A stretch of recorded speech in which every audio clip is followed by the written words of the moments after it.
that 82. And we see Lekondagi, he bumped Dorfling. We thought Dorfling was going to hold on to that top spot.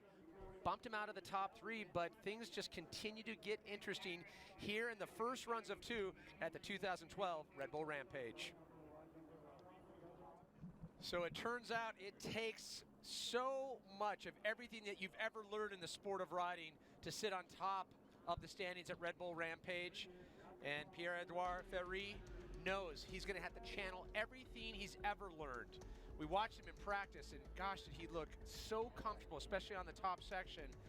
What would he have to sprinkle? We know about there's 2 sections where he's throwing in a little bit bigger of a gap, but I would see right now he'd have to add more to that. Well, I know Pierre's got a lot of tricks in his bag, but I haven't really seen much from him out here, and I don't know if it's because it's first time go at the Rampage, or if he's just saving it until he actually does his final run here. But you know, he's cruising into the other side of the course, and he's dropping into a serious part of his line. He's a solid rider. This guy, he's from France. He rides the big mountains. He does slope style. He can be a contender here. Just slowly, methodically working his way across, really taking his time. He's definitely going a little bit faster yesterday. He seems slightly tentative. He sure does, yeah. Pat. Now we're seeing a new option, the other side of the course. This is what I'm really looking forward to. It's got 2 sections here.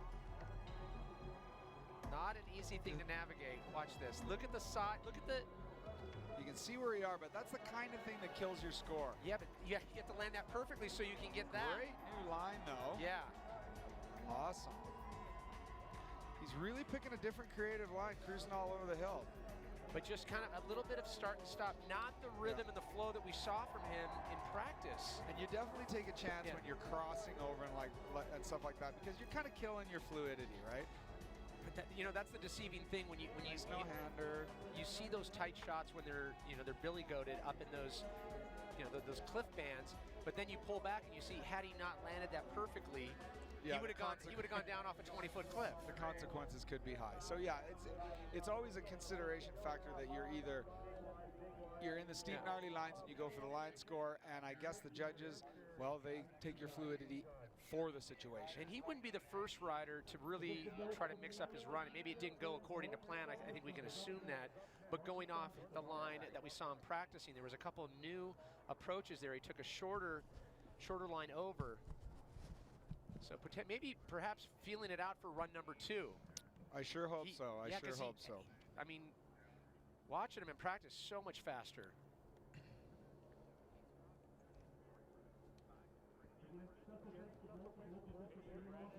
Let's take a look at what he did here.